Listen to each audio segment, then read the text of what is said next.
Arratsaldeon denoi, eskerrik asko. Vamos a continuar con este ciclo de jornadas sobre el futuro de la ciudad. Después de la sesión inaugural dedicada a la inclusión, hoy nos toca hablar del tema de la movilidad. Tenemos a tres personas especialistas en el tema, Eluska Renedo, Jone Argoitia y Alfonso Sanz. En un primer momento vamos a hacer una intervención de 5 o 10 minutos de cada una, presentando sus propuestas, y luego ya pasaremos a un debate con preguntas que les irán formulando para debatir distintos aspectos.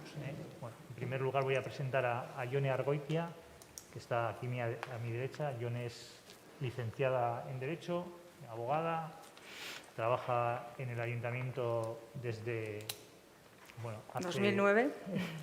2009, hace pocos años. Es joven todavía en la casa, pero bueno, ya ha trabajado en Guardia Municipal, como llevando los temas jurídicos de Guardia Municipal. También ha participado en Guardia Municipal en temas de educación vial hacia escolares, y desde 2018 le ha tocado asumir la dirección de movilidad. Una tarea complicada, muy entretenida. Entonces, bueno, nos va a hablar un poco de su visión de la movilidad, la transformación de la ciudad, y te dejamos que intervengas eso, en torno a 5 o 10 minutos, y si no te iré cortando. Bueno, arratsaldeon, eskerrik asko etortzeagatik. Soy Jone Argoitia, como me ha presentado Josu, directora de movilidad. Y bueno, pues hoy nos toca hablar de la transformación de la movilidad, de los pilares de la transformación. Sobre la transformación de la movilidad, bueno, decir que la transformación como tal ya ha empezado. Lo estamos viviendo, lo estamos sintiendo. La movilidad se mueve y somos conscientes de ello. Yo diría incluso que está un poco hasta de moda la movilidad, ¿no? Y respecto de los pilares, decir, bueno, yo me he basado, luego veremos un poco en mi presentación, en 3 pilares básicos, pero tengo que decir que el pilar esencial es la convicción.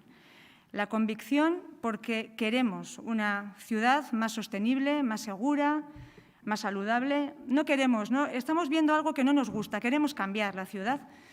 Y por otro lado, porque creemos que lo vamos a conseguir y creemos que estamos haciendo bien, aunque, bueno, por ahí quedan todas las críticas, todos los obstáculos que tenemos por el camino, ¿no? Sobre todo por los ciudadanos y ciudadanas que atacamos ahí porque necesitan su coche, necesitan su espacio, su aparcamiento.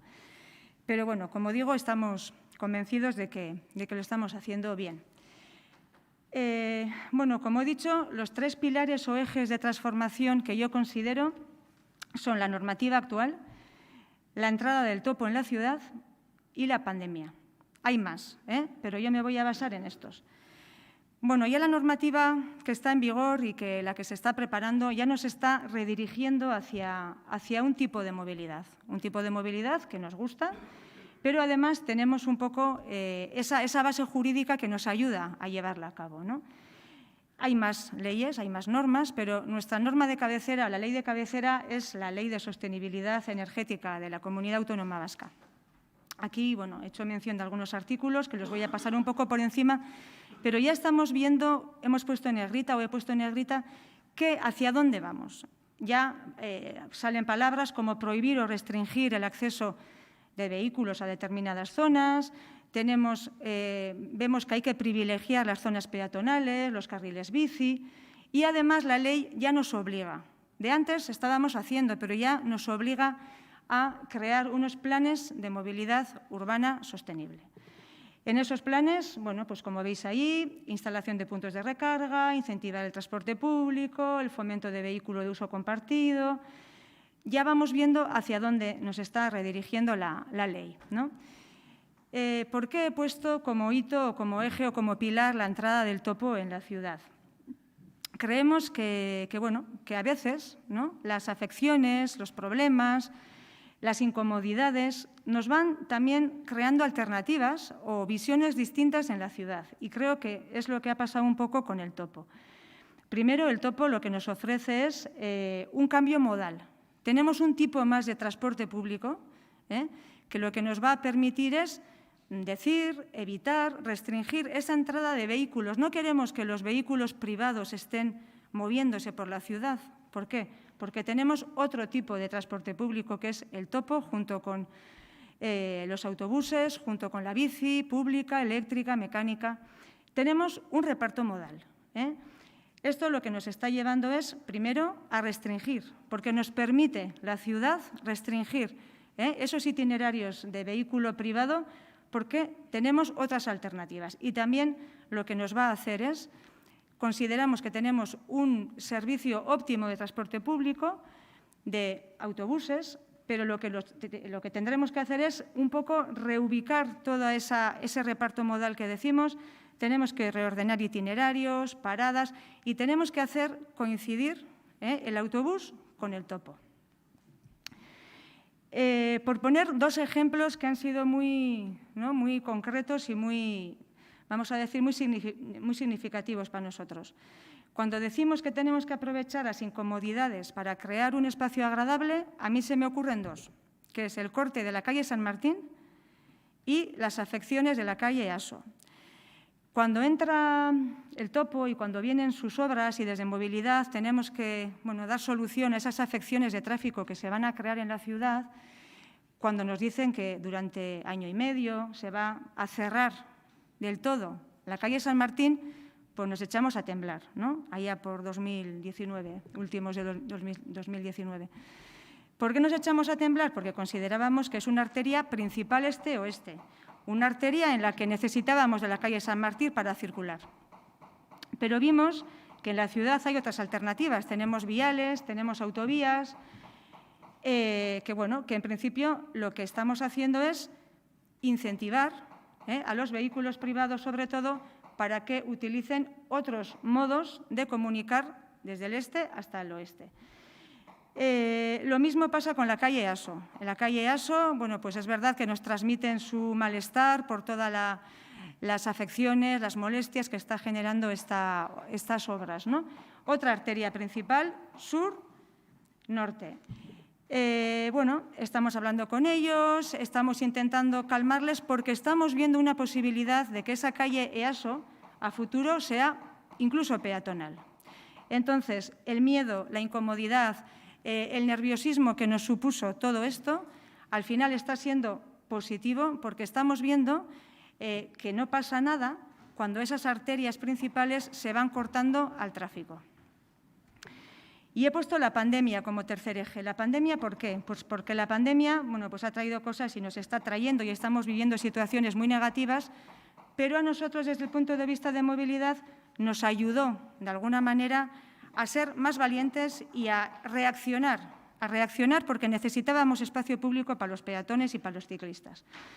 Entonces, con la pandemia, nosotros desde Movilidad hemos aprendido a habilitar ese espacio público más seguro, a impulsar el uso de la bicicleta, a también valorar esas ciudades de 15 minutos que luego hablaremos, el teletrabajo. El teletrabajo, de alguna manera, lo que ha evitado es bastantes idas y venidas de los trabajadores que se tenían que desplazar a trabajar y hemos visto que desde casa, sin desplazarse, pueden trabajar de una manera óptima. Y luego, hacemos mención del boom del comercio electrónico. No sé si es bueno o es malo, porque por un lado nos evita desplazarnos a comprar a ciertos lugares, pero también estamos un poco preocupados de movilidad todos conocemos estas distribuciones, estas grandes empresas que te traen el paquete hasta casa, por lo cual creemos que eso también habría que mejorar esa distribución. Entonces, como digo, nos llegó la pandemia, nos llegaron esos momentos en los que las personas teníamos que salir en ciertas horas, todas juntas, y nos dimos cuenta que el espacio peatonal que había en la ciudad había que mejorar. Nos tuvimos que poner las pilas, empezar a hacer algo deprisa y corriendo y lo que se nos ocurrió fue crear calles de coexistencia, sobre todo en el centro y en el antiguo. Tenemos que decir también, como muchos de aquí sabréis, porque veo aquí muchas caras expertas en movilidad, que cuando no haces la plataforma única y sigues manteniendo las aceras, la gente sigue utilizando sus hábitos y sí que es verdad que al peatón, compartir lo que es la calzada con los coches, todavía creo que nos está dando un poco de miedo. Algunos por desconocimiento, otros por miedo. Bueno, estamos viendo que tampoco han resultado lo que pensábamos, pero por lo menos en ese momento dábamos solución a un espacio peatonal más amplio para los peatones. Y bueno, y también nos sirvió para distinguir un poco dos tipos de calles peatonales, que creo que es importante. Las calles peatonales estanciales, donde se ponen terrazas, donde juegan los niños, pero que también tienen que existir otro tipo de calles peatonales que son de paso. Por ejemplo, en Gros, la calle Birmingham, a futuro, ahí vamos vislumbrando cosas, que tendría que ser de paso peatonal, no de estancial. La calle Zabaleta, vamos a poner un ejemplo, ¿no? La calle Zabaleta, hay muchos bares, vale, pero la calle, vamos a decir, Birmingham, podíamos definir como una calle de paso en el que el peatón se tendría que sentir seguro y tendría que tener un espacio para ir a la playa tranquilamente, por ejemplo. Vale. Entonces, ya me estoy liando porque ya tengo un montón de cosas para contar, cortes de tráfico, etcétera. Conclusiones. Una vez que ya hemos definido un poquito hacia dónde vamos y qué es lo que queremos, aquí me imagino que a lo largo de la tertulia se hablará mucho de las zonas de bajas emisiones. Nosotros en movilidad nos toca, primeramente, diseñar la zona de acceso restringido que le llamamos de prioridad residencial, en el que solamente van a poder entrar ciertos vehículos con autorización y se van a crear zonas vecinales, vamos a decir. Eso nos permite quitar semáforos, bueno, de alguna manera que sean entornos más amigables. Las zonas de bajas emisiones, le dejo un poquito más a Josu, a mi compañero, que ya una vez que nosotros desde movilidad hemos dicho aquí, estos coches no pueden entrar solamente los autorizados, además Josu dirá que esos coches sean libres de emisiones, coches eléctricos, etcétera. Los parkings de rotación de la ciudad, es verdad que estamos en una ciudad que tenemos los parkings en la mitad, en el centro, por lo cual sí que empezamos ya a diseñar que esos parkings tengan su propio itinerario, pero que no entren, que no se mezclen con esas zonas de prioridad residencial. Seguimos ampliando la red ciclista y luego, bueno, pues nada, por terminar, el tema de la distribución de mercancías, antes he hecho una mención, nos interesa regular. El 20-30% de desplazamientos son coches de vehículos de carga y descarga. Queremos que sean más limpios, pero también les vamos a pedir que trabajen con nosotros para que esa logística de la carga y descarga mejore. No queremos que entren coches o vehículos de carga y descarga en la parte vieja medio vacíos, vehículos que vienen a entregar un albarán. Les vamos a pedir que ellos también se organicen un poco mejor para que el espacio público el uso del espacio público sea más racional. Y con esto, pues bueno, vemos cuál puede ser la respuesta de la ciudad. Hay gente que está encantada, gente que está muy motivada, nos felicitan. Hay gente que está muy rabiosa, sobre todo desde el punto de vista del coche particular, aparcamiento. Siempre chocamos con ese punto. Y luego hay gente pues, que no sabe lo que está pasando. Algo está pasando, pero mientras la gente hable de nosotros y de la movilidad, pues nos damos por satisfechos. Venga.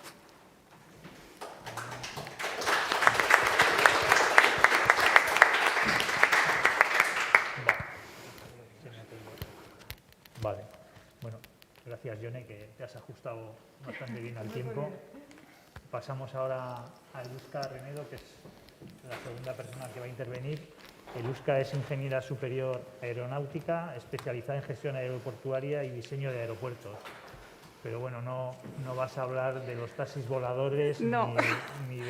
ni otras cosas que la gente propone hoy en día como alternativas a la movilidad, sino que desde 2012 eres la responsable de la Autoridad de Transporte de Guipúzcoa, que has estado, digamos, desde la época que se ha expandido la autoridad, en el desarrollo de la tarjeta MUGI, el desarrollo también del Lurraldebus y la consolidación, digamos, de la red de transporte a todo el territorio guipuzcoano. Entonces, bueno, Eso es.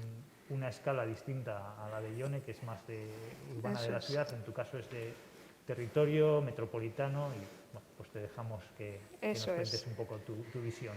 Eso es. Bueno, sobre todo aprovecho para hilar por donde hemos empezado. No voy a hablar de ciencia ficción, pero sí hablaré de cosas que hace 10 años eran ciencia ficción y ya están aquí.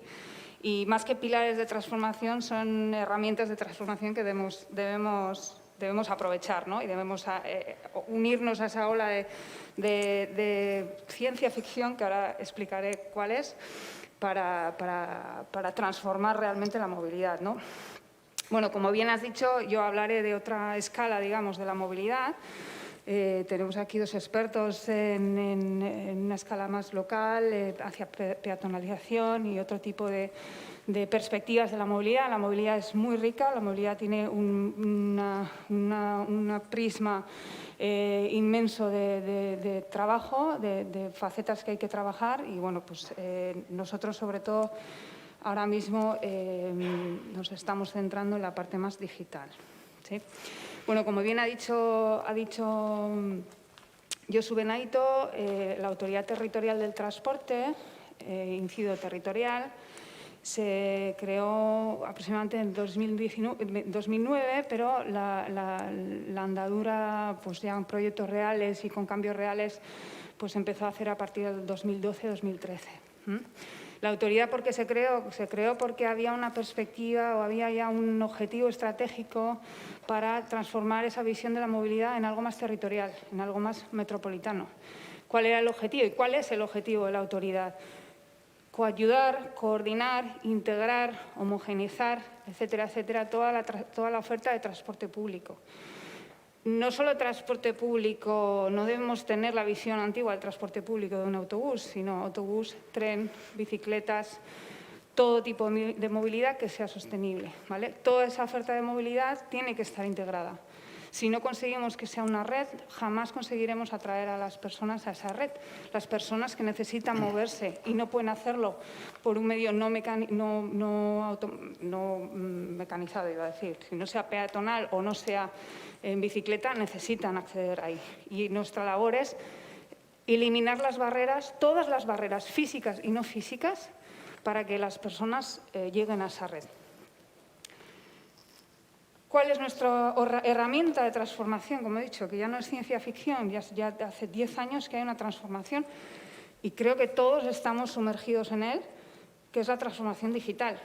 Es un tsunami que nos ha venido, la pandemia todavía nos ha revolcado más, pero hace 10 años que hay una transformación digital que la movilidad no puede ser ajena a ello. Todos los sectores de la sociedad, todos los sectores económicos, comercio, dinámicas sociales, cómo nos movemos, cómo consumimos, han sido completamente transformados por la transformación digital. Todas las disrupciones digitales tienen dos puntos en común, todas. La eliminación de barreras, todo lo que consumís hoy en día, la manera que lo consumís, que es distinto de hace 10 años, el cambio que la transformación digital ha traído es que ha eliminado todas las barreras. Se han eliminado las barreras para acceder a un apartamento. Se han eliminado las barreras para comprar unos pantalones. Se han eliminado las barreras para hacer una consulta médica. Todas. Con 5 clics desde nuestra casa accedemos a lo que queremos. Y si son 4, mejor. Y si son 3 clics, mejor. Eso es uno de los pilares de la transformación digital. ¿El otro pilar cuál es? Al digitalizar todo, tenemos una Big Data enorme que nunca hemos tenido. Por lo tanto, tenemos información inmensa que nunca hemos tenido y esa información se le aplica a la inteligencia artificial. Es decir, que toda esa información es explotada, tratada para ponerla a disposición nuestra. La movilidad tiene que hacer esto mismo, tiene que sumergirse en esa transformación para atraer a toda esa gente, a todos los ciudadanos, al transporte que nos interesa, que es el sostenible. ¿Qué es lo que hacemos en la autoridad? Liderar de alguna manera o trabajar de alguna manera esa transformación. ¿Cómo lo hacemos? Bueno, como bien sabéis, el proyecto más importante en su día, porque ya es en el mundo digital o en el mundo tecnológico ya es prehistoria, se lanzó el sistema MUGI, que era la homogeneización de todo el sistema tarifario, la eliminación de la barrera económica para acceder al transporte sostenible, fue la eliminación de barreras de modos de pago. Se estableció un modo de pago único y eso fue, digamos, la primera piedra hacia ese camino. Pero seguimos avanzando y nos vamos a unir o nos vamos a incorporar a esa transformación digital y vamos a seguir digitalizando todo ese proceso. Vamos a dejar atrás formas de pago antiguas y vamos a centrarnos en las personas con toda la información que tenemos y adaptar el transporte público en cada momento a esas personas y darles lo que necesitan en cada momento. Y desde un clic, ya sea forma de pago, ya sea la información en tiempo real, creíble, eficiente, sin errores, confiable, etcétera. Todo tiene que ir trabajado y personalizado al usuario. Y eso es lo que estamos haciendo. ¿Cuáles son los pilares en los que trabajamos? Aparte de esto, como no, la interoperabilidad. En nuestro nombre llamamos territorial.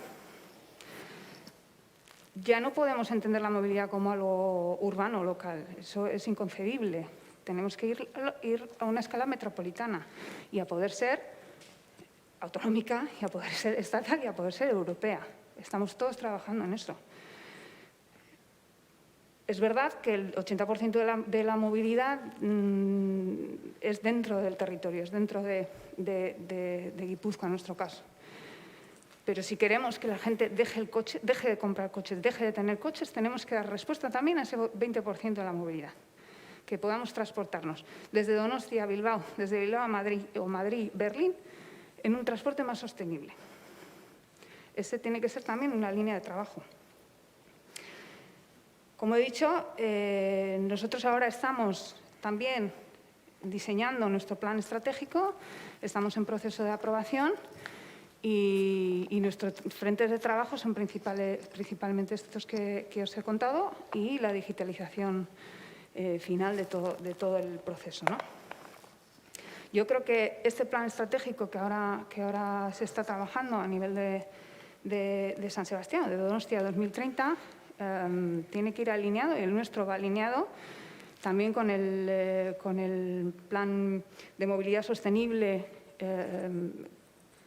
a nivel de territorio, a nivel de comunidad autónoma, tiene que ir alineados con el anteproyecto de ley de movilidad sostenible, tiene que ir alineado con todos los planes. No es difícil porque la sostenibilidad, la convivencia, el cambio climático, la pandemia nos ha dejado muy claro cuál es el objetivo conjunto. Y si observamos todos esos planes, tienen las mismas directrices y tenemos que trabajar en ese sentido. Y nada más por mi parte. Un poco es la visión más específica de lo que hacemos nosotros y más territorial. Eskerrik asko, Luzka.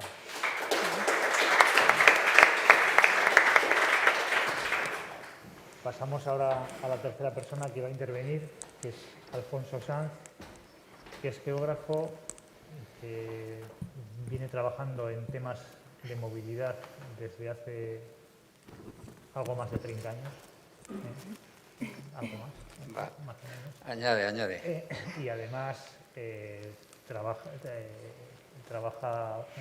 en proyectos en nuestra ciudad también desde los años 80, desde finales de los 80, cuando dentro de la final del plan general diseñó la primera red de peatones y ciclistas para la ciudad, algo realmente vanguardista en aquel momento en España. Y bueno, es para mí es uno de los referentes o el teórico más importante de movilidad en España. Te has pasado. Incluso en castellano, en español. Y si entráis en cualquier red, pues veréis varias publicaciones suyas sobre peatones, sobre bicicletas, sobre espacio público, la calle, etc. Entonces, bueno, yo creo que es una suerte para nosotros que hayas trabajado tanto aquí, que también, bueno, pues como también tiene raíces donostiarras en parte, pues estás en tu tierra. Sí, gracias porque me habéis dejado trabajar aquí, pues en otros sitios no me han dejado. Yo voy a ir a una reflexión un poco más general, más conceptual, porque yo creo que se has tocado la escala local, la escala metropolitana y territorial, y a mí me quedan ahí algunos interrogantes relacionados con la pregunta que hace el planteamiento de esta sesión, que cuáles son los pilares de la transformación de la movilidad. Y yo creo que hay que dedicar un minuto, a lo mejor, a reflexionar sobre ¿cómo nos planteamos esa transformación de la movilidad? Porque no la estamos haciendo un planteamiento unitario, no todo el mundo está pensando cómo va a ser la movilidad de la misma manera.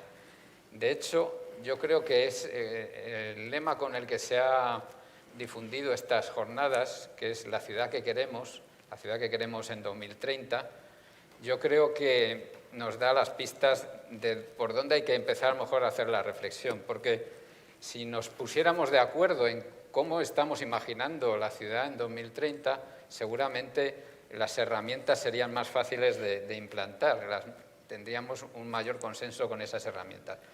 Pero resulta que no, yo creo que hay visiones distintas de cómo estamos imaginando la movilidad en 2030.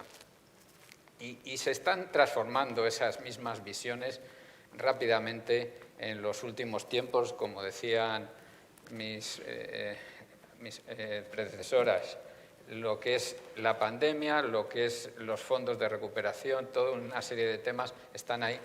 Pero hay que ser, por ejemplo, a dos detalles que he recordado al preparar esta presentación.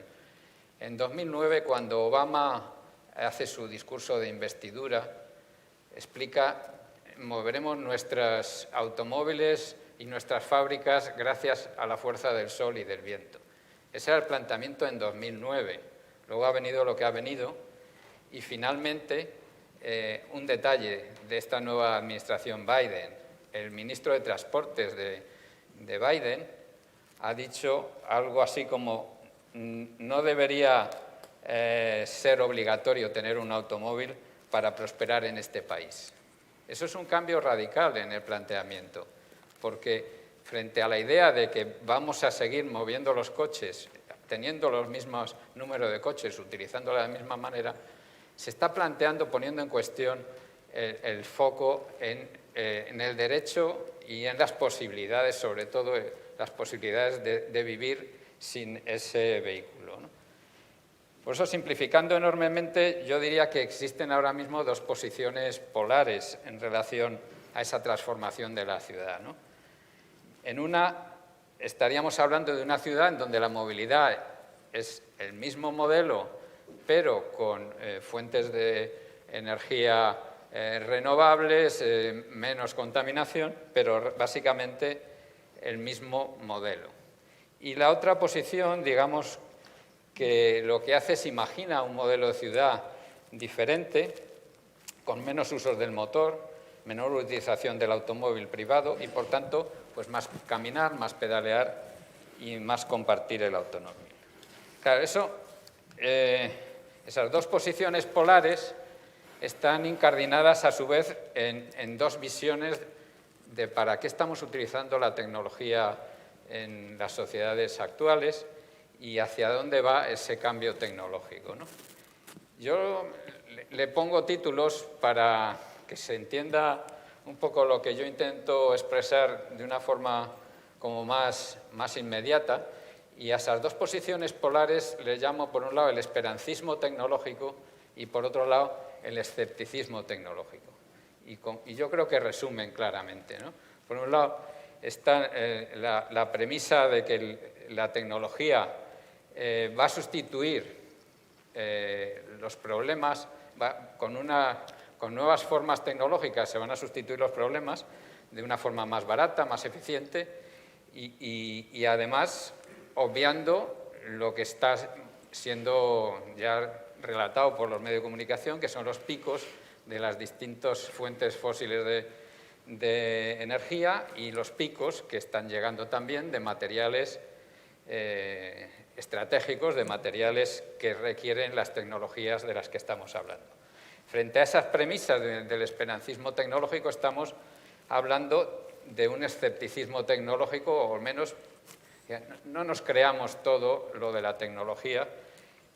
No toda la tecnología tiene un sustituto mejor en términos ambientales, sociales y económicos. No toda la tecnología carece de límites. Y habiendo límites en la energía y los materiales, yo creo que ese escepticismo tecnológico, esa forma de entender la tecnología como un proceso social y político, pues nos lleva a decir que hay que actuar desde el campo de lo social y desde el campo de lo político.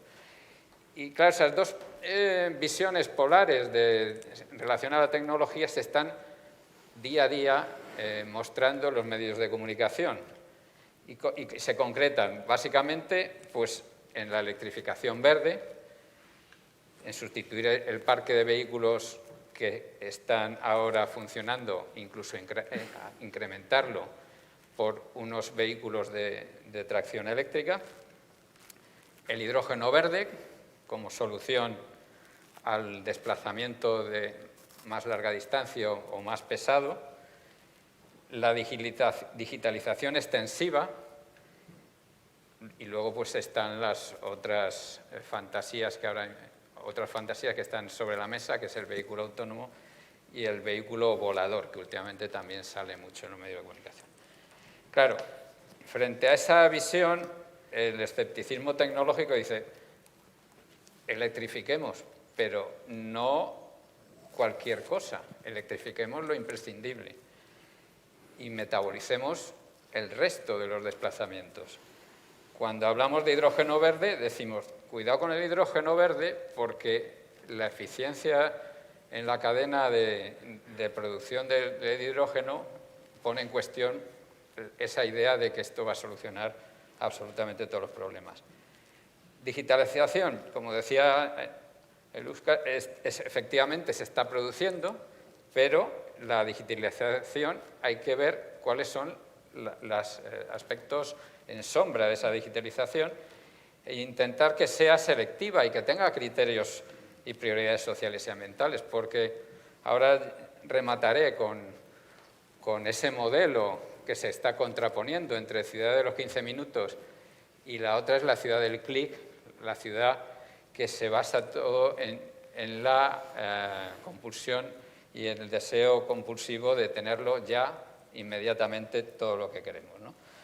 Frente al vehículo autónomo, pues yo creo que hay que pensar que primero las personas y recuperación del espacio público y bueno, ¿volar para qué? Pues volar para hacer que la imaginación vuele, la imaginación social que nos puede permitir orientarnos hacia otros escenarios, ¿no?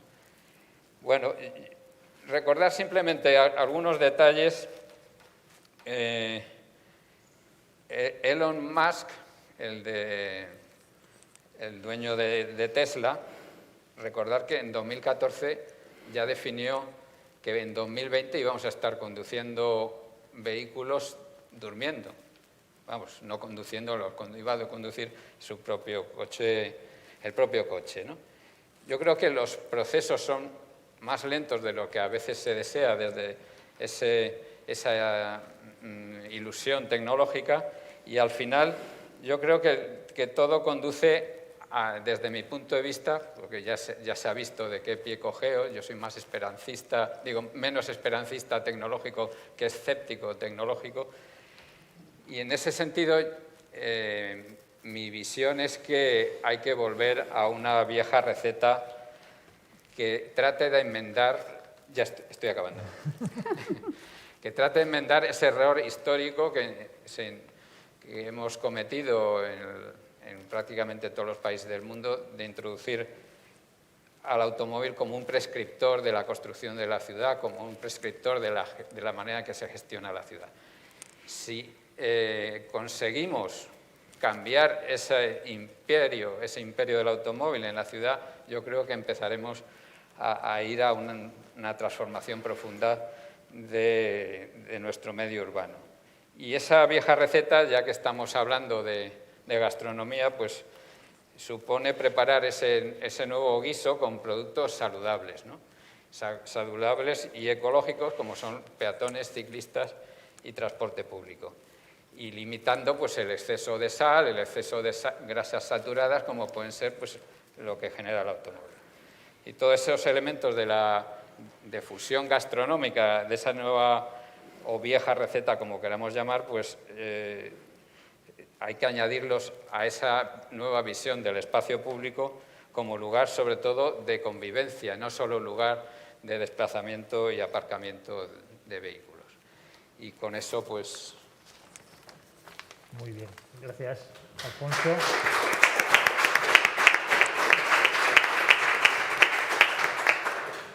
Vamos ahora a iniciar un debate, un diálogo sobre algunos de los temas de movilidad. Bueno, básicamente a mí también, como llevo temas de medio ambiente y relacionados con el reto climático en general.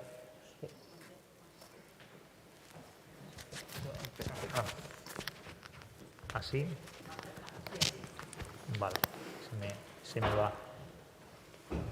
Tenemos un reto planetario relacionado con el impacto, digamos, que el modelo de economía, de sociedad que llevamos desde la revolución industrial nos está provocando unos efectos no deseados, ¿no? En la Unión Europea recientemente se ha aprobado un objetivo para 2030 de reducir las emisiones un 55% respecto al nivel de 1990. En nuestra ciudad, por lo menos en Donosti, el 60% de las emisiones de CO2, sin contar la industria, proviene de la movilidad, básicamente, de los vehículos a motor. Entonces, bueno, me gustaría saber para vosotras, para Alfonso, cuáles serían las medidas más importantes en el campo de la movilidad para alcanzar estos objetivos de reducción de emisiones. Empiezas otra vez, Yone. Bueno, antes yo creo que en mi exposición ya he adelantado algunas medidas, ¿no?, que estamos implantando, que tenemos en mente implantar, pero bueno, yo creo que lo que es el plan climático de calidad del aire de la ciudad ya nos está diciendo, ¿no? O sea, por un lado, lo que tenemos que conseguir es que los vehículos sean más limpios. Ahí está la clave, ¿no?, la tipología del vehículo, pero creo que no es suficiente. O sea, además de centrarnos en los vehículos más limpios, tenemos que reducir lo que son los desplazamientos de los vehículos.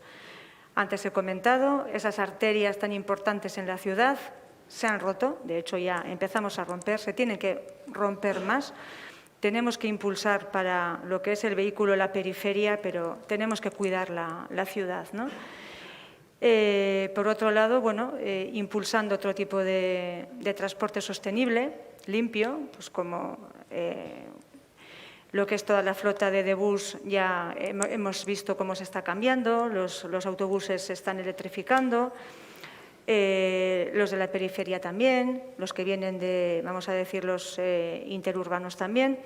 Está el topo, hemos dicho que es un vehículo también que va a ser un transporte sostenible, y luego tenemos la bicicleta, ¿no? La bicicleta, en Donosti recién estrenada la bici pública, con esas dos modalidades que comentaba antes, bien la mecánica como puede ser la eléctrica, en sus dos versiones para dos tipos de ciudad. La ciudad lisa, llana, que podría ser la mecánica, y, ¿por qué no nos olvidamos de esas colinas que tenemos en la ciudad, con una bici eléctrica, con una bici además que cuando viene el origen o el destino es una zona alejada de la ciudad o alta, baja lo que es el precio de la tarifa, se equipara prácticamente a la mecánica. Estamos estableciendo, pues eso, mecanismos para que nos concienciemos todos que esos desplazamientos que hacíamos, sobre todo en la ciudad, en coche privado, pues se pueden hacer de otra manera. Y luego, no solamente creo que es tema de movilidad, sino que, aunque sí que es verdad que es la mayoría, tenemos pues, viviendas que sean, ¿no?, los certificados de eficiencia energética, las calderas, las calefacciones. También creo que esas emisiones también hay que cuidarlas en otro aspecto, pero es verdad que la movilidad es la parte básica de todo esto. Bueno, pues paso ahora la pregunta a Yone, a Eluska, perdón, para conseguir estos objetivos dentro, digamos, del ámbito guipuzcoano, donde tenemos además que, curiosamente, los desplazamientos en automóvil por autopista están financiados o subvencionados por nuestras instituciones con un consenso político casi absoluto, mientras que en transporte público pues, los usuarios pagan bueno, una tarifa sensible, ¿no? ¿Qué puede aportar la Autoridad de Transporte? Bueno, la Autoridad del Transporte lo que trabaja a día de hoy es el transporte público. No trabajamos el transporte privado. Pero, desde luego, como sociedad, y aquí estamos planificando una estrategia, yo creo que siempre la realidad se nos pone delante, ¿no? Se nos pone un espejo y lo primero que tenemos que hacer es ser coherentes con nuestras estrategias y nuestras reflexiones. Está claro que si por un lado intentamos mejorar el transporte público, intentamos mejorar las ciudades, intentamos mejorar los combustibles que se utilizan y todos los proyectos que aquí vamos a comentar, si luego no somos consecuentes con la amenaza a esa sostenibilidad, pues no lo conseguiremos nunca, ¿no? Si me preguntas a mí, como autoridad del transporte, entiendo que se debería penalizar mucho más la movilidad en coche. Siempre tienes que tener una alternativa, pero en cuanto hay alternativa, y la hay, porque la hay en otros territorios tal vez no se ha dado tiempo, no hay inversión, lo que fuera, pero a día de hoy hay más que suficientes alternativas para movernos entre capitales, hay intermodalidad, no siempre se puede, no es un absoluto, pero creo que hay alternativas. Por lo tanto, una de las medidas impepinables tiene que ser la restricción del uso del transporte privado, tanto en las autopistas, penalizando las autopistas, penalizando el acceso en transporte privado, en coche privado a las ciudades, estableciendo unas tasas de acceso. Aquí hay expertos, hay infinidad de medidas que se pueden tomar. Entonces, esa pata hay que trabajarla. No vale solo en facilitar el acceso a los modos más sostenibles, sino que hay que entorpecer el acceso al desplazamiento del coche privado, y eso es así. No podemos en las ciudades hacer bidegorris, hacer plazas, parques y topos, si luego seguimos haciendo parkings privados en el centro, cuando tenemos un problema histórico con eso, ¿no? Entonces, es un equilibrio muy difícil, pero es el equilibrio que tenemos que buscar. Eso es así. Muy bien. Te dejo a ti, Alfonso. Sí, completamente de acuerdo con lo que dice Eluska. Es algo también muy conocido, es palo y zanahoria. Es que no hay más remedio que articular un equilibrio entre restricciones y promoción de los medios alternativos. Pero a veces lo que perdemos un poco es la dimensión de lo que tiene que significar este cambio. Hace 10 días se aprobó en el Congreso de Diputados la Ley de Cambio Climático y Transición Energética, y una de las herramientas que está desarrollando o que va a desarrollar esa ley cuando se apruebe definitivamente primero el Senado y finalmente por el Congreso, va a ser el Plan Nacional Integrado de Energía y Clima. Es un documento que ya ha tomado distintos pasos, se ha mandado a Bruselas y en ese documento se habla de zonas de bajas emisiones, que va a ser una cosa que va a estar en los medios de comunicación en los próximos años continuamente. Pero en la letra más pequeña, porque no tiene un título importante, hay otra característica tanto del Plan Nacional Integrado de Energía y Clima como de la propia ley, que es la reducción del número de desplazamientos motorizados que está prevista. Si no, no se conseguirá llegar a los compromisos que mencionaba Josu de reducción de emisiones, sin esa reducción del 35% del número de desplazamientos por kilómetro que se hacen en España. Y cuando estamos diciendo eso, una reducción de ese calibre de aquí a 2030, estamos hablando de un hecho inédito históricamente en este país, que siempre ha tendido las curvas a ir hacia arriba y que, por otro lado, es el deseo de los fabricantes de automóviles, es el deseo de muchos sectores de interés económico que van a empujar a que eso siga siendo así, porque si no, efectivamente, va a haber menos uso del automóvil y, por tanto, menos ventas de automóviles. Y ese es un poco el reto. De repente, la vieja receta de nuevo de palo y zanahoria no solo está ahí sobre la mesa, sino que es imprescindible para cambiar el modelo de ciudad. Yo creo que ahí, al hilo de lo que decimos del palo y la zanahoria, yo creo que estamos viendo ya en las próximas legislaciones, en los anteproyectos de ley ya, en la ley de movilidad, ya en el título se está metiendo financiación y fiscalidad. No es solo financiación del transporte público, la cobertura de la tasa, lo que uno paga al montarse, cuánto debe cubrir o no. Ya se está reflejando en la propia ley que debemos hacer pagar a aquellos, se llama internalización social, creo que le han llamado. Tenemos que hacer pagar a aquellos que contaminan y financiar los modos más sostenibles con ese dinero que recaudamos, ya sea por fiscalidad, ya sea por diferentes vías. Pero el que contamina paga, y paga el transporte sostenible, la financiación que sea directa de uno a otro. Y eso es parte del palo y la zanahoria, ¿no? Es una herramienta muy importante, ojo. Bien, pues vamos a cambiar ahora el orden para revolver un poco. Partiendo de lo que has comentado, de la reducción del número de viajes motorizados que contempla, digamos, la nueva ley de cambio climático dentro de los objetivos también de transición energética, en nuestro ámbito donostiarra, ¿cuáles plantearías tú las dos medidas más importantes para reducir los desplazamientos en automóvil privado, digamos, trasvasar viajes o reducir viajes y trasvasarlos a otros modos? Es una pregunta difícil. Pues yo siempre hablo de un paquete de medidas. No sé, 2 medidas me parece que son pocas. Hay 2 medidas principales, pero si no se acompañan de otras, pues tampoco funciona. Las 2 medidas principales es algo tan viejo como el control de aparcamiento. Sabéis que en los años 20 del siglo pasado, cuando empezó a haber problemas de congestión en San Francisco con la llegada del Fordismo y de la venta de Ford, la primera medida que se le ocurrió al ayuntamiento para evitar aquellos problemas fue precisamente el control del aparcamiento. Pues eso, 100 años después, estamos en las mismas. La medida básica es no tener una garantía y un coste gratuito o muy bajo para aparcar en destino.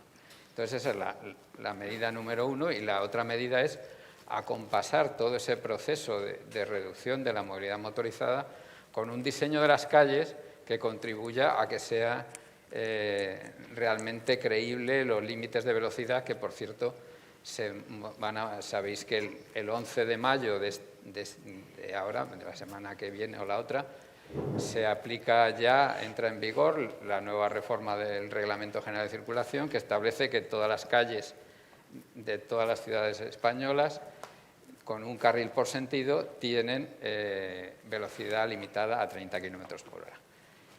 Eso está bien, la normativa, pero ahora tienen que ser los ayuntamientos los que traduzcan a diseño urbano esa regulación, porque no basta con poner una señal, como sabemos. Hace falta hacer coherente, y la manera de hacerlo coherente es transformar un poco ese espacio que durante 100 años se ha dejado de la mano de la circulación y el aparcamiento, pues a los nuevos modos de desplazamiento. Muy bien, pues le paso a Eluska ahora esas 2 medidas que en el ámbito donostiarra, desde tu punto de vista, serían imprescindibles o las más importantes para impulsar. O partiendo de lo que ha dicho Alfonso, si crees que falta alguna más. Otras 2, por lo menos, ¿no? Bueno, a nivel local o territorial, para reducción de... Sí, yo había planteado en el ámbito donostiarra, dentro, digamos, de lo que jugáis como autoridad de transporte y los modos de transporte público que dependen de la autoridad. ¿Qué ha pasado? Bueno, ¿qué medidas implantaríamos para reducir los desplazamientos? Sí, en automóvil. En automóvil privado. Bueno, hombre, desde la autoridad nosotros lo que trabajamos es poner a disposición transporte sostenible. No tenemos herramientas para el palo que decíamos, para intentar reducir esos desplazamientos, ¿no? Desde luego, si estamos hablando de interurbano, para reducir desplazamientos, lo que hay que hacer es diseñar unas ciudades y unos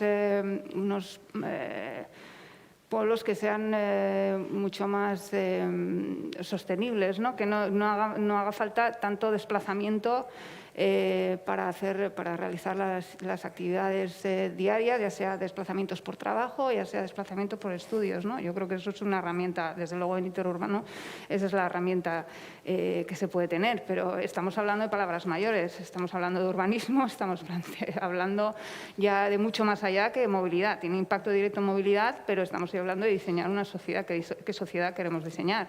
¿Dónde queremos los centros de trabajo? Estamos hablando de un territorio que está lleno de polígonos industriales y, de hecho, eso es un hándicap que tenemos en cuanto a movilidad, porque somos un territorio, Guipúzcoa, mucho más atomizado en ese sentido que otros territorios, ¿no? Como puede ser Vizcaya, que Bilbao ejerce de polo de atracción central, ¿no? Y entonces, en cuanto a términos de movilidad, es más fácil gestionar a nivel territorial. En Guipúzcoa no, tenemos una actividad socioeconómica muy dispersa. Entonces, es difícil reducir esos desplazamientos. Si no se pueden reducir, lo que hay que hacer es, y el anteproyecto de ley también lo recoge, es que los centros de trabajo, polígonos industriales y cualquier plan urbanístico que se presente tiene que llevar asociado un plan de movilidad, sí o sí.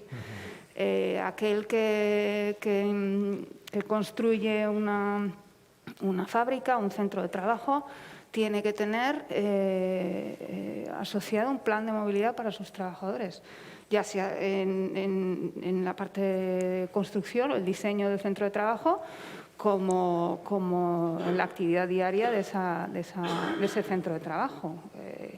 Y eso que siempre ha estado así, ahí, de hecho, en la autoridad tenemos en nuestros estatutos, tenemos un punto de trabajo que son precisamente los centros de trabajo.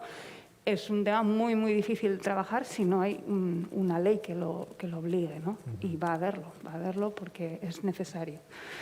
Y a nivel territorial, pues reducción de desplazamientos solo se puede hacer si lo trabajamos desde otros ámbitos, no tanto de movilidad. Sí.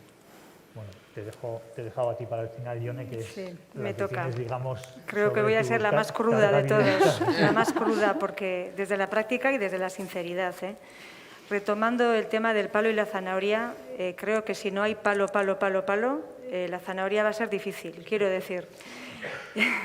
Manu se ríe, pero a ver, a lo que voy es, la práctica nos enseña a todos, a todos. Si nos hicieran una encuesta ahora, ¿no? Si quisiéramos, o cómo vemos la ciudad perfecta, todos diríamos, y todas. Una zona peatonal estupenda, con jardines, con parques, con tal, velocidades, 30, no, 20. En la práctica, cuando te pones a ello, es muy complicado, porque cuando nos toca nuestro espacio, cuando nos toca nuestro aparcamiento, cuando nos tocan desde movilidad, a nada que atacamos, no digo atacar porque no me gusta esa palabra, pero a nada que dificultamos el aparcamiento.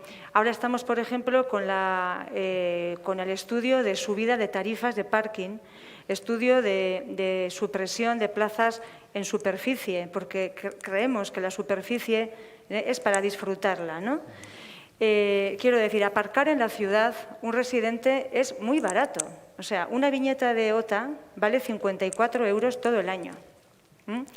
Entonces, transmitir que el espacio público es de todos y que el espacio público amigable va a costar o va a suponer el sacrificio de esas plazas de aparcamiento para los residentes del centro, de Gros, de Amara, del Antiguo, va a ser muy difícil de asumir.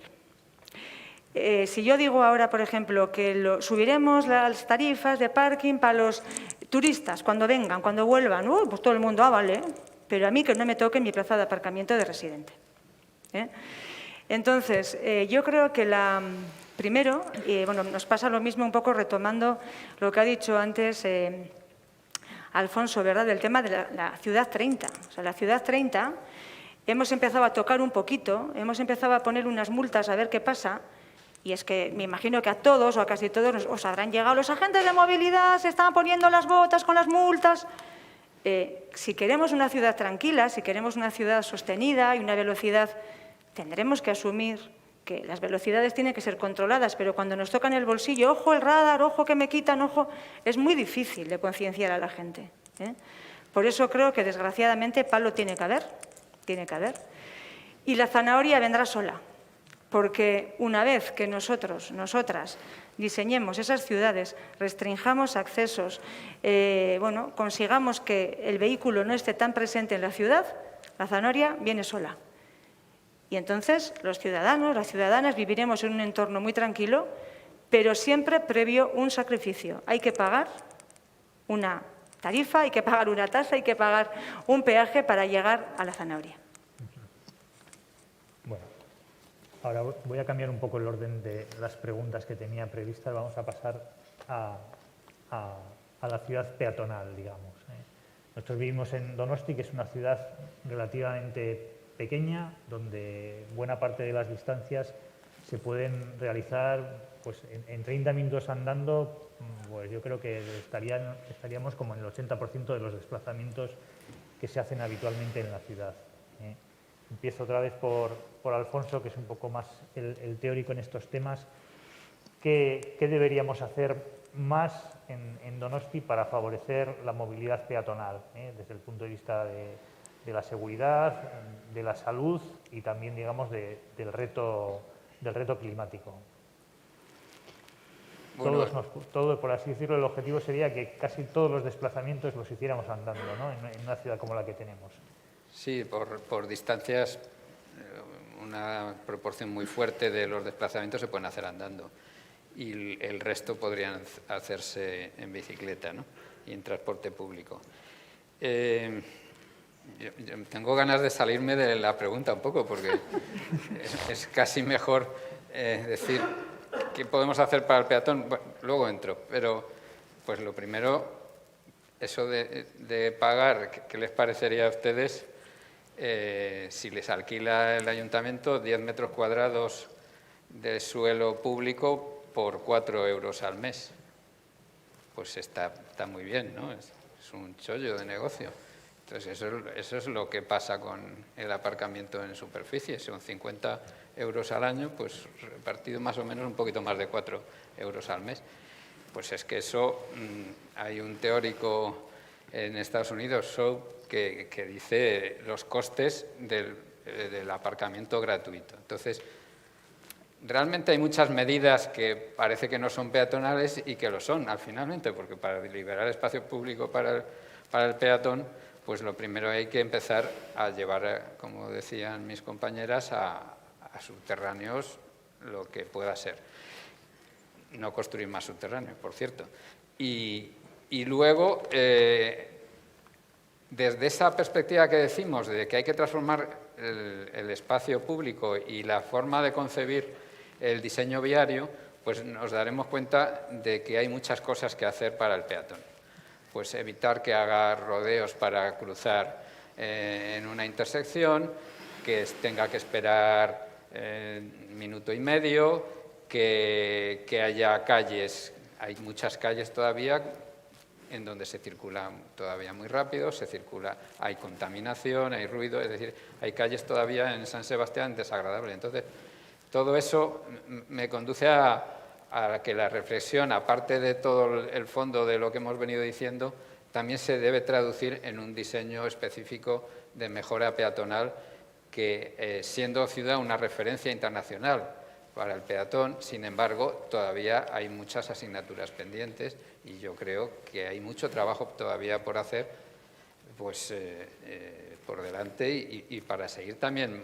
Si San Sebastián sigue queriendo ser una referencia en movilidad peatonal y ciclista, pues también tiene que avanzar en esos términos y evitar, por ejemplo, la conflictividad ciclista-peatón que se sigue produciendo por el modelo elegido históricamente de infraestructura ciclista, pues se generan muchos conflictos, sobre todo, como sabéis, en los cruces hay conflictos y hay que resolverlos cambiando el modelo poco a poco de infraestructura ciclista para llevar a los ciclistas más a su espacio más natural, que es la calzada, y el peatón reservarse el espacio de aceras, etcétera. Muy bien, pues Eluska, si quieres decir algo, aunque se escapa un poco de tu ámbito. Eso iba a decir. No, la escala peatonal no es una escala territorial, pero bueno. Tú los dejas en la acera y luego ya que... Bueno, pero quisiera poner en valor el trabajo que se está haciendo a nivel territorial desde hace años, no ahora, desde hace años, con la red de bidegorris, porque, insisto, la escala territorial no es una escala peatonal. Pero sí es cierto que hay yo creo que una concienciación muy fuerte en los municipios más pequeños, que gracias a esa progresiva construcción de bidegorris entre municipios, se han ido construyendo, aquí hay ciclistas además, se han ido construyendo bidegorris, no son bidegorris puros, son zonas de paseo, que se puede caminar, se puede ir en bicicleta, y poco a poco se están uniendo muchos municipios del territorio. Y si uno va en fin de semana, yo solo voy en ocio porque no tengo necesidad de utilizarlos de forma diaria, pero si uno va un fin de semana a cualquiera de esas vías, a cualquiera, hay problemas de tráfico peatonal ciclista porque hay muchísima gente, son disfrutados a tope. Y hay cada vez más. Y yo creo que ahí hay que poner en valor ese beneficio secundario, ¿no? Que bueno, eran supuestamente para andar en bicicleta, pero yo creo que se están uniendo muchas poblaciones con esas vías que antiguamente no tenían conexión. Había muchos municipios muy cerca unos de otros y tenemos unas carreteras en nuestros montes que no tienen una mísera acera ni zanja por donde ir. Entonces, creo que ahí hay un movimiento muy, muy interesante y muy, muy positivo para peatonalizar una escala mayor. Y ojalá que esas vías, esos bidegorris se utilicen también diariamente para hacer traslados por motivos de estudios o de trabajo. Sí, hay avances. Esta mañana pasábamos de Pasai Antxo a Donosti y el cambio, digamos, en los últimos años pues es evidente, ¿no? No, es tremendo. 4 carriles de conexión para vehículos motorizados y ahora por lo menos hay una conexión peatonal y ciclista segura. Sí, no, es un reto a los que están en la sala coger una bicicleta o ir andando y es sorprendente hasta dónde puedes llegar caminando sin tener que pisar una carretera. Bueno, Yone, otra vez terminamos contigo en el tema peatonal. ¿Cómo ves tú que se podría dar todavía un paso más a hacer de la movilidad peatonal la dominante en una ciudad en desplazamientos urbanos, no lógicamente en los comarcales o territoriales? Sí, bueno, pues efectivamente es una ciudad cómoda para andar, ¿no? Así lo vemos todos. Lo más fácil sería decir, pues hacer calles peatonales con sus cortes, ensanchar aceras, pues sí, pues en eso estamos con el presupuesto que tenemos y las posibilidades que tenemos, ¿no? Pero lo que yo sí animaría un poco es a explorar ese tipo de calle de convivencia, ¿no?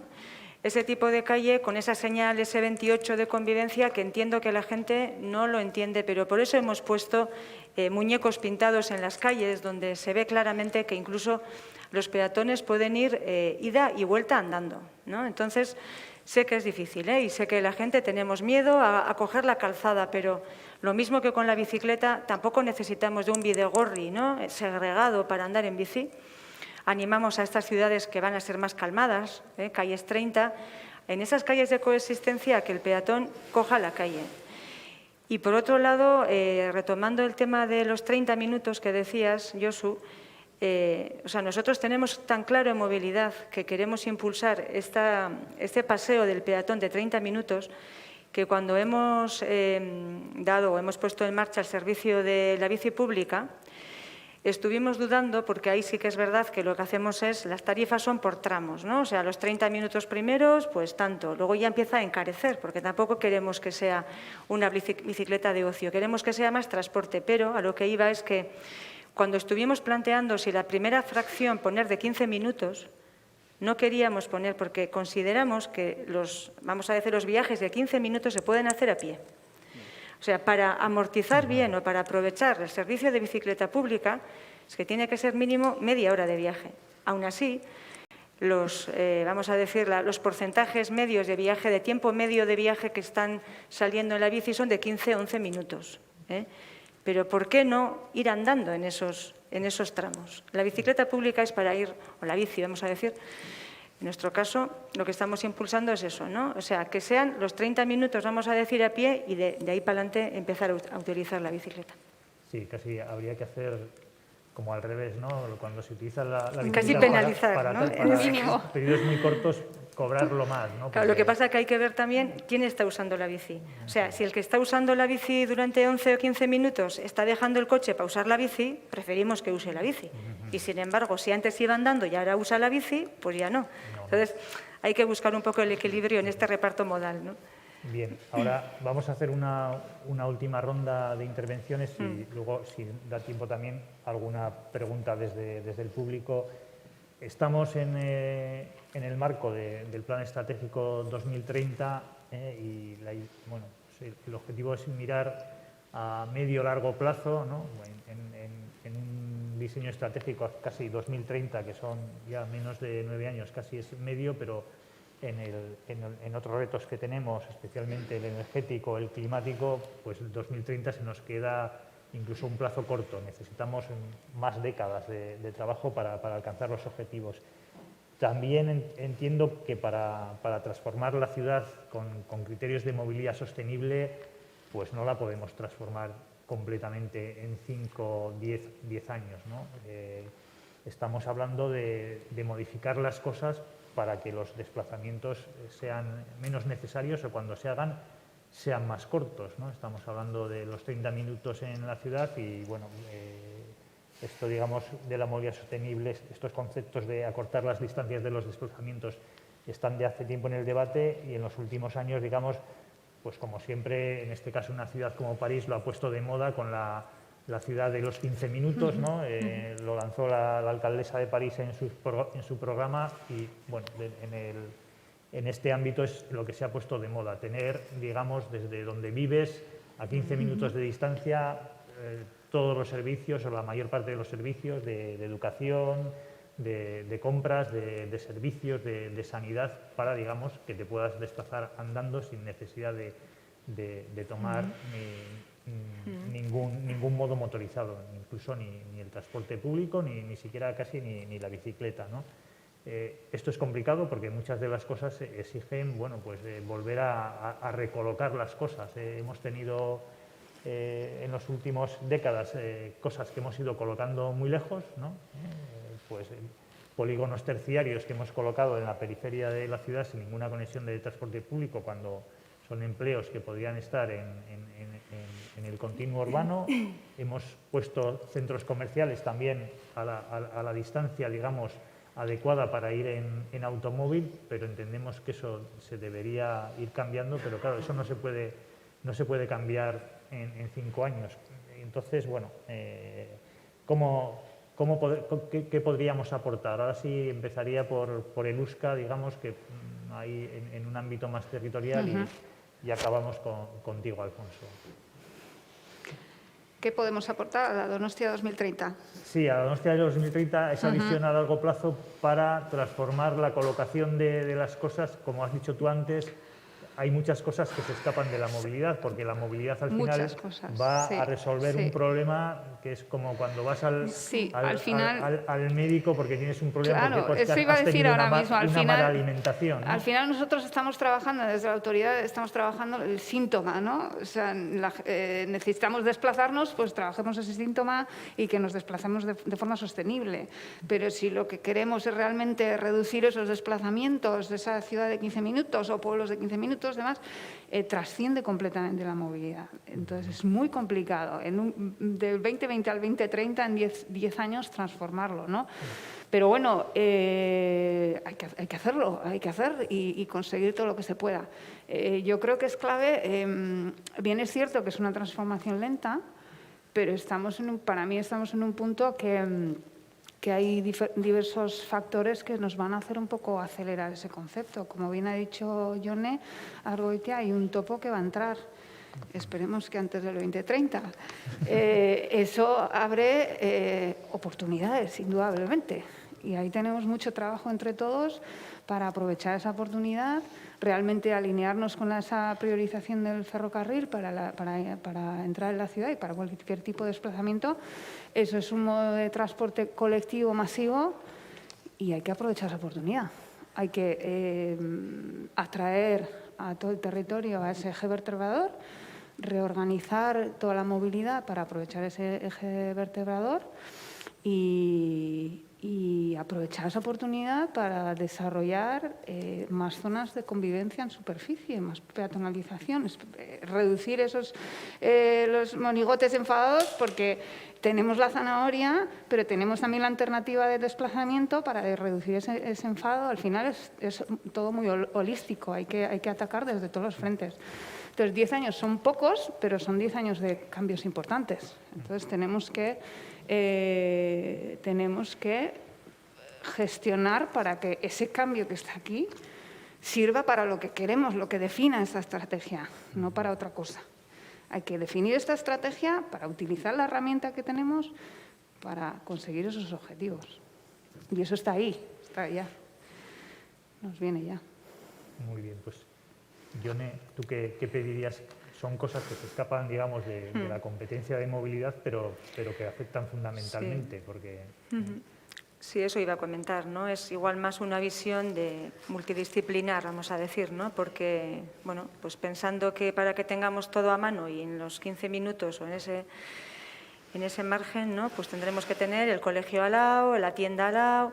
Pero claro, Donosti, vamos a decir que es una ciudad que tiene barrios muy completos, porque si bien en algún momento hemos criticado que en su día en cada barrio haya una casa de cultura, un polideportivo, luego eso hay que mantener también, pero en este momento da la casualidad que tenemos eso. Quizás ahora en la pandemia hemos sido más conscientes de todo eso, ¿no? Porque los cierres perimetrales, los cierres, cada uno, pues mira, justo hace la compra. Yo creo que este tipo de compra de barrio ha empezado a activarse algo más en la pandemia, porque, bueno, no podíamos desplazarnos en cierto momento a las grandes superficies que están fuera del municipio, por lo cual, mira, también la pandemia nos ha hecho reflexionar sobre eso, ¿no? Y además era como un comentario como muy cercano, mucha gente decía, pues ahora he empezado a ir a la tienda del barrio ahora. Y luego, mucho cuidado, otra vez voy a hacer mención de esta compra online, de este e-commerce, qué cómodo es, estoy en casa, no salgo, no me desplazo, pero sin embargo, estos desplazamientos a la carta, que incluso te viene el paquete el domingo a la mañana, esos desplazamientos que se están generando con vehículos, además, normalmente contaminantes, pues está generando muchos problemas, ¿no? Entonces, bueno, pues ahí eso, para poder llegar a esa zona o esa ciudad de 15 minutos, creo que en este momento en Donosti es más conciencia que lo que es pues poner nuevas infraestructuras. Vale, pues te paso a ti, Alfonso, desde una visión, digamos, desde fuera, como experto más general, ¿qué nos aconsejarías en un camino así a 10, 20, 30 años para conseguir estos temas y en su caso, digamos, rehacer algunas de las decisiones que se han tomado en las últimas décadas, si eso va a ser posible o es implanteable, ¿no? Volver a traer, digamos, todo el comercio a zonas de ámbito urbano e incluso, bueno, pues volver a remezclar algunos usos que hemos ido colocando en la periferia. Sí, lo que planteas realmente es lo que también se ha planteado desde hace 3 o 4 décadas, que es el principio de proximidad, volver a que todas las políticas públicas se rijan por el principio de proximidad. Quiere decir eso que una política de educación pues debe regirse por una escuela pública que esté en el barrio, los centros de salud, una política sanitaria de proximidad. El comercio, ahí se habla mucho de que París ha hecho una apuesta por la ciudad de los 15 minutos, pero es que París lleva 10, 15 años trabajando el comercio local.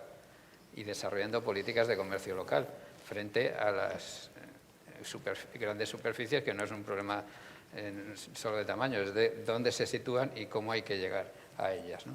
Entonces, todas esas políticas de proximidad tienen un reflejo en las políticas municipales, pero desgraciadamente o afortunadamente no solo intervienen los municipios, intervienen por la comunidad autónoma, las diputaciones, el Gobierno nacional y la Unión Europea con sus directivas, es decir, es un conjunto de administraciones que se tienen que poner de acuerdo en hacer políticas de proximidad y evitar los males que ha mencionado Yone, de esa contradicción también absolutamente flagrante que hay ahora mismo, que se habla de la ciudad de los 15 minutos y parece que es de las que quiero que me vengan la camiseta comprada en no sé qué en 15 minutos. Esa es la ciudad. Y esa contradicción está ya en el ámbito cultural, cuando culturalmente estamos abocados a esa compulsión de quiero aquí y ahora.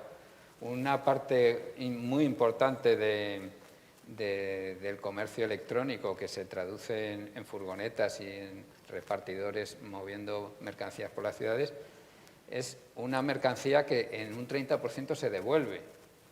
El textil se está devolviendo al 50%. O sea, estamos hablando no solo de comprar y que lo tenga aquí, sino, mira, no me ha gustado, lo devuelvo. Entonces, ese modelo cultural hay que combatirlo igual que se está combatiendo el tema del abuso del automóvil, porque si no estamos, digamos, sin acabar de resolver los problemas de esas políticas de proximidad, ¿no? O sea, el ámbito cultural me parece muy importante. Muy bien. Podemos abrir una... Si tenéis alguna pregunta, alguna aportación. Sí, mira, empieza ahí y luego aquí, luego usted. Hola, muchas gracias a los tres por vuestras intervenciones. Bueno, algunos de vosotros ya me conoceréis. Soy Gorka, pertenezco a la Asociación de Ciclistas Urbanos Calapié de Donosti y, bueno, pues evidentemente, pues uno de los más interesados en esta charla y en estas estrategias para el 2030 para ver qué ciudad vamos a conseguir y qué futuro de ciudad vamos a tener en el ámbito de la movilidad, ¿no? Nosotros, bueno, respondiendo un poco a la pregunta, ¿cuáles son los pilares de la transformación de la movilidad? Lo tenemos claro, o sea, es impulsar la movilidad activa, andando, en bici o otras formas de movernos de manera activa, con el apoyo del transporte público, en detrimento del uso del vehículo motorizado y privado, ¿no? Está claro. Y para eso lo tenemos bien claro. La clave es sencilla y a diferencia de pues ciertas medidas que se han mencionado, nosotros creemos que hay que quitar espacio público al coche, quitar espacio público al coche y quitar espacio público al coche. Solo hay una forma de conseguir ese objetivo, ¿no? De esa ciudad pues mucho más amable para el peatón y para el ciclista. Se ha mencionado que, pues que es complicado quitar aparcamiento por las quejas que existen por los vecinos, por el aparcamiento del coche, que el ayuntamiento puede recibir críticas. Yo creo que es justo lo contrario. Los ciudadanos, las personas, queremos unos espacios mucho más abiertos, sin ruido, sin contaminación y que todo esto pues, ha venido con la pandemia, pues todavía se ha impulsado mucho más. No hay más que ver la cantidad de gente que se ha empezado a desplazar en bici, hay gente que ha cambiado su forma de desplazarse porque quiere otra forma, ¿no? Y eso pues, solo se consigue pues, dándoles ese espacio urbano que entiendo que a día de hoy es excesivo para el automóvil y debería pues, deberíamos de reducir mucho espacio para dárselo al peatón y al ciclista, ¿no? Entonces, como medidas ya más concretas, pues podríamos estar aquí debatiendo muchas cosas, pero pues me resulta curioso pues el hecho de en ese objetivo de reducir el uso del automóvil, creo que en Donosti pues existen bastantes parkings soterrados. Tenemos hasta 14 parkings soterrados públicos a nivel de Donosti, 11 de ellos en el centro y en Gros, que suponen 5.471 plazas de rotación, a las cuales el ayuntamiento pues quiere incentivar más con otras 2 parkings soterrados, ¿no?, también en el centro. Entonces, pues para mí eso es un poco contraproducente con el objetivo de conseguir unos espacios peatonales, etcétera, ¿no?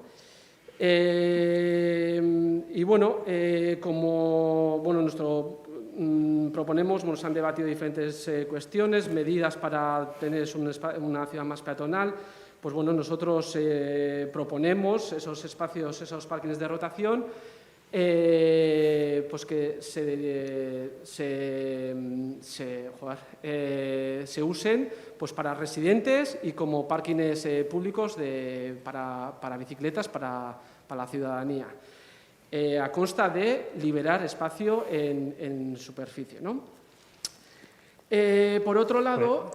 Gorka, ¿puedes acortar un poco? Vale, ya termino. En cuanto a la movilidad peatonal, tenemos una propuesta también de cara al plan estratégico, que es la eliminación del 10% de los semáforos de la ciudad.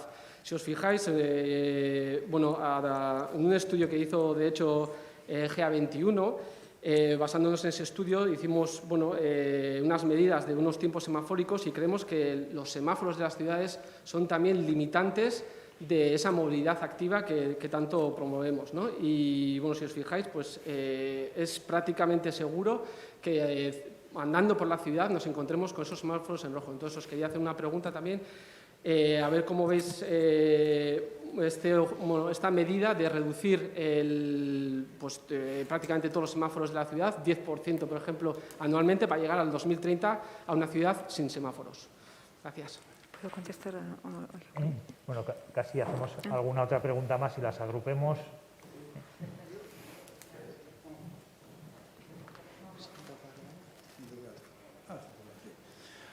Buenas tardes.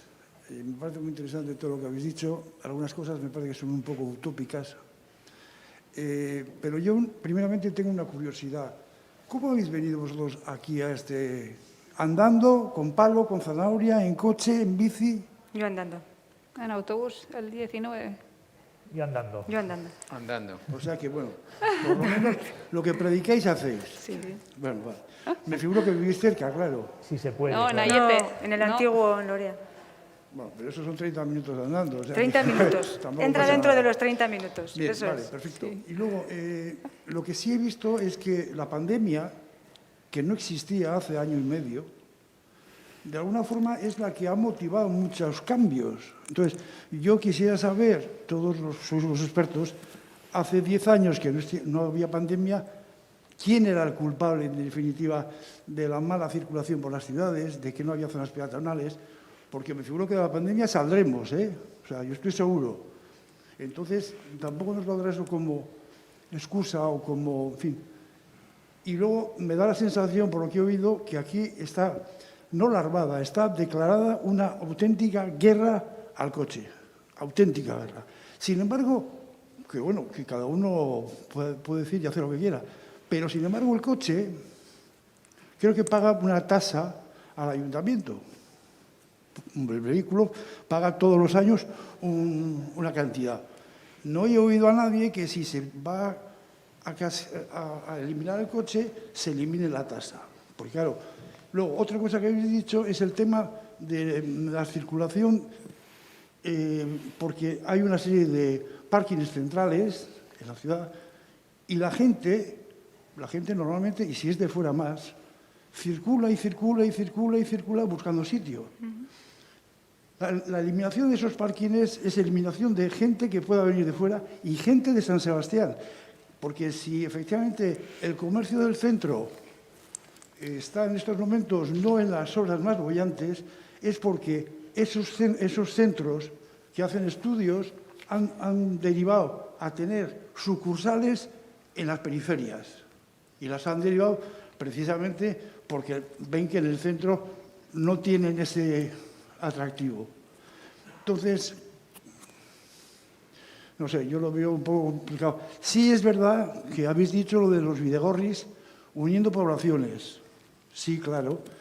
Y si vas por las Landas hay unos bidegorris maravillosos. Sí. Pero lo que no hay en ningún sitio, yo por ejemplo en el pasillo de casa no pongo un bidegorri, porque no tengo sitio. Sin embargo aquí, porque sí, y voy a ser muy fino, se han metido bidegorris donde no podía haber bidegorris. Y por último, no me quiero extender más, lo primero que había que hacer sería mejorar la cultura de los que utilizan medios de transporte, por ejemplo, ciclistas, por ejemplo, patinetes, y regular todo eso, porque es que si no, al final, estamos empezando la casa por el tejado. Nada más. Vale, pues si quieres, le pasas a Raquel ahí al fondo y os contestamos. Si Que vamos a podéis perder el hilo, completar la pregunta, porque si no, Vamos a perder el hilo de cada todo. uno tenemos otra hora para hacer debate. Yo quería intervenir en el sentido de que, bueno, con esto de la pandemia, ayer, por ejemplo, en las noticias estas que te saltan en el móvil y tal, la Michelin ha aumentado sus ventas un 30%, porque dice que la población en general ha optado por el transporte individual y creo que es que se está optando por la moto, ¿no? Entonces, bueno, no sé, que no habéis mencionado nada de eso, pero que sí que es una tendencia al transporte individualizado. Lo que hablabas del coche compartido, yo creo que eso se ha perdido, bueno, con todo esto del COVID. Yo no sé si vacunándonos nadie no va a tener miedo y no sé si sois muy usuarios de autobús. Porque, claro, en el tiempo de la cuarentena había una limitación de uso de usuarios, ¿no? Al autobús. Pero en estos momentos no hay esa limitación. Yo tengo justamente un espacio en el que me puedo ubicar. El autobús va vacío, pero va todo el mundo alrededor mía. Me van dando con la mochila en la cabeza. Y bueno, y si yo digo, oye, pues vete un metro más allá que tienes sitio, pues parece mal, no sé. Como estamos hablando un poco de proyectarnos hacia el 2030, yo creo que tienen que empezar con nuevas instrucciones a todo esto, ¿no? Si queremos fomentar el transporte público, yo creo que hay muchísima gente que no la coge por miedo a todavía contaminarnos, ¿no? Entonces, bueno, yo creo que sí que desde esa mesa os considero suficientemente profesionales, vosotros tenéis los datos y tenemos que crecer en seguridad en el transporte público. Gracias. Vale, pues si queréis contestamos ahora esta ronda. Sí, sí. Si quieres, empiezas Empiezo. por lo de los semáforos. Si le quiero contestar a Gorka, bueno, antes ya he comentado en mi charla, a ver, el objetivo no es quitar semáforos por quitar. Somos conscientes de que sobran semáforos en la ciudad, pero hay que hacer con un estudio. Y antes he comentado que en esas zonas de bajas emisiones o zonas de acceso restringido o zonas de prioridad peatonal, como le queramos llamar, van a ser zonas vecinales en las que solamente van a poder acceder los vecinos. Por lo cual, ahí una de las medidas va a poder ser liberar esa zona de semáforos para que sean espacios más seguros. Entonces, quitaremos semáforos cuando los espacios sean más seguros. En eso estamos. El tema de los parkings, efectivamente, bueno, es que eso va a caer por sí solo. Va a llegar un momento en que, efectivamente, los coches, no hemos declarado una guerra al coche, pero sí considero que hasta ahora ha sido el señor en el transporte. El coche ha acampado a sus anchas, en detrimento del ciclista, en detrimento del peatón. El coche ha habido muchos años. Antes tenía en mi presentación una foto que se me ha olvidado comentar. Había gente, en una foto de 1910. Había gente que estaba paseando tranquilamente y había 2 coches en la calle. Entonces, hace 10 años, hace 15 años nos habríamos reído de aquello. Fíjate cómo andaban y cómo andamos ahora con nuestros coches. Ahora es que ya no puede ser. O sea, el coche ha tenido su momento, el coche ha tenido su espacio y ahora el coche tiene que ir cediendo espacio a otros agentes, ¿no?, dentro de la movilidad. Entonces, es verdad que tenemos muchos parkings en la ciudad, son unas concesiones muy largas, a 50 años. La modificación jurídica de esos parkings es muy complicada, pero en ello estamos. Entonces, es verdad que esos parkings habrá que repensar a futuro, pues qué vamos a hacer con tanta plaza de aparcamiento Y efectivamente, pues vamos a decir que el proyecto principal es pues, que sea para bicicletas, eso es así. Bueno, simplemente eso, el tema de la pandemia ha salido también. El tema de la pandemia lo que ha hecho es reactivar medidas que teníamos en mente. Nos hemos tenido que poner las pilas, entre comillas, de cosas que íbamos quizás más lentos, que las pretensiones eran ir más despacio, pero la pandemia nos ha tenido que activar para poder hacer todo esto. No sé. No sé, si quieres tú añadir algo sobre los semáforos o sobre el tema de los coches así en general. No, llamar simplemente la atención de que la pandemia ha sido ambivalente en relación al modelo de movilidad, porque si bien ha habido una promoción del caminar y de la bicicleta en todas las ciudades, también hay una pérdida muy potente para el transporte público, no solo económica, sino de reputación, de percepción por parte de las personas, y eso no se recupera de la noche a la mañana. Tiene un coste muy fuerte que si tenemos 10 años para ir a una reducción de emisiones como la que está planteada en esta ciudad y en todas las ciudades, es urgente actuar para recuperar la percepción de seguridad en el transporte público. Y eso, desgraciadamente, va a ser también un motivo un peso muy fuerte de gasto por parte de las administraciones, porque se ha perdido mucho dinero también. Sí, un poco en la línea de esto último que nos comentaba Raquel, que es cierto que desde el minuto 1 de la pandemia nosotros hemos gestionado el transporte público. Se estigmatizó el transporte público de una manera, a nuestro entender, muy injusta. Es cierto que esta pandemia nos ha pillado todos con el pie cambiado, nadie sabía nada de la pandemia, se han dicho muchas cosas que luego no eran.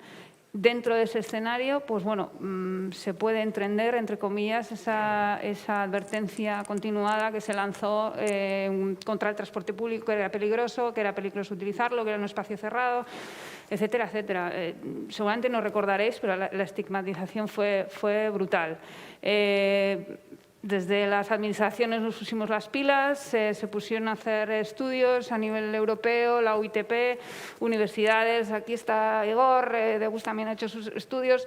De alguna manera se ha intentado contraatacar esa estigmatización con datos sobre la seguridad del transporte público, ¿no? Sobre la ventilación, la recirculación del aire, que el transporte público uno no va gritando, no va comiendo, no vas con la mascarilla, apenas hablas, en fin, no era el escenario más peligroso al que nos hemos enfrentado y no, desde luego a mi entender no estaba justificada esa estigmatización. No estamos hablando del primer mes que entrábamos en casa y nos duchamos, nos quitamos la ropa y desinfectamos la compra.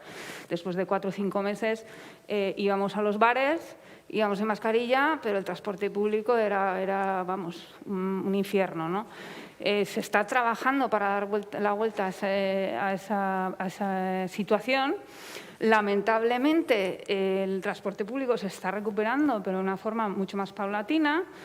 Ahora mismo el autobús no sé en qué nivel estará, pero bueno, 60, 70. El tren se recuperó mucho más rápido, curiosamente, al 80% de ocupación, 90%.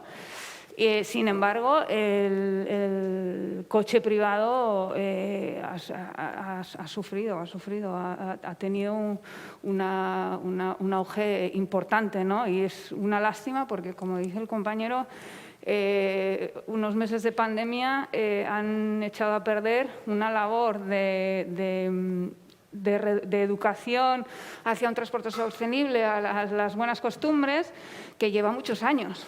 Y en unos meses nos han echado todo por tierra, ¿no? Y es una verdadera pena. Y tenemos ahora un problema importante porque, claro, cuando uno se compra un coche porque no quiere entrar en un autobús, porque se va a contagiar, luego no creo que sea tan fácil que lo venda cuando todo esto pase, en agosto, que estemos todos vacunados, ojalá.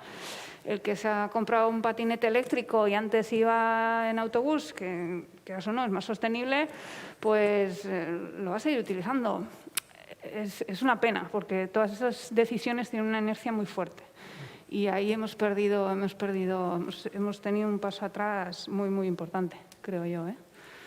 Sí. Vale, vamos. Hay una palabra ahí al fondo, luego Manu y luego ahí.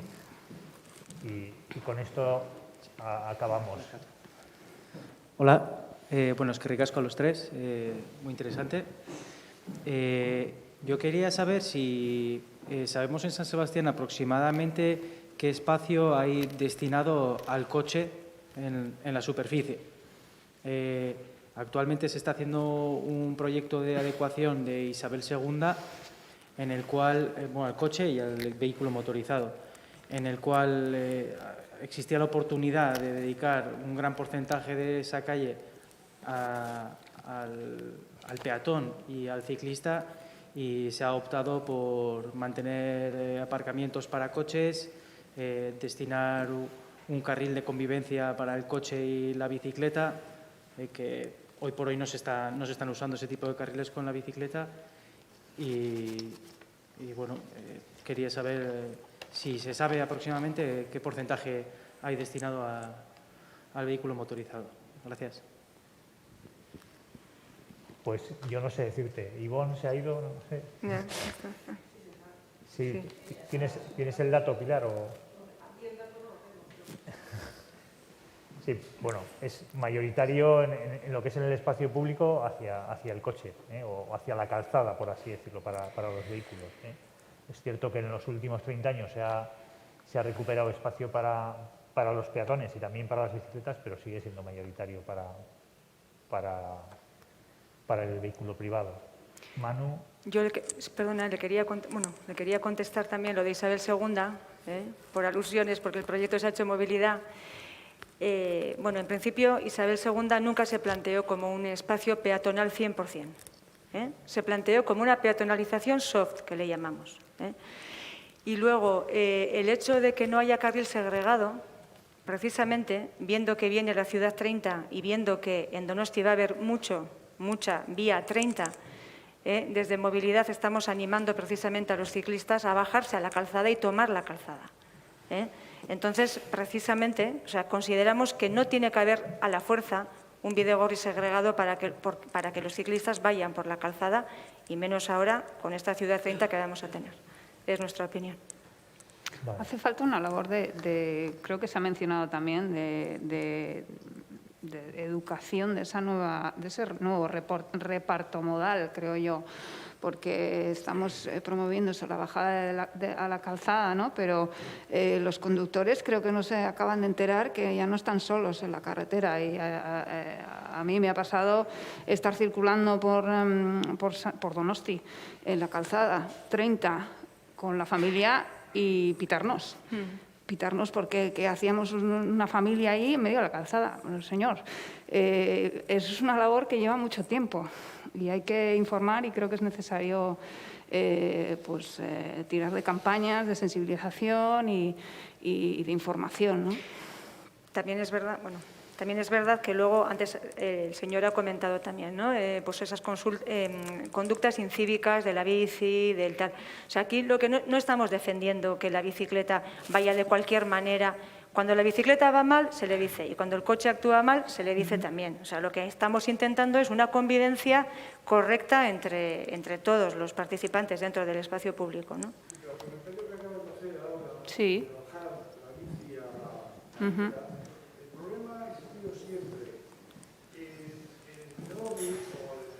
Junto a la acera, porque está construida y están pegando. El que es el fuerte es el ciclista y el débil es el peatón. Y el ciclista no quiere bajar a la carretera porque entonces el débil es él y el fuerte es el coche. Pero porque el comportamiento del vehículo no es el adecuado. Porque hay incluso bidegorris que llevan a engaño. Porque un bidegorri sea segregado, hay bidegorris más estrechos. Sí.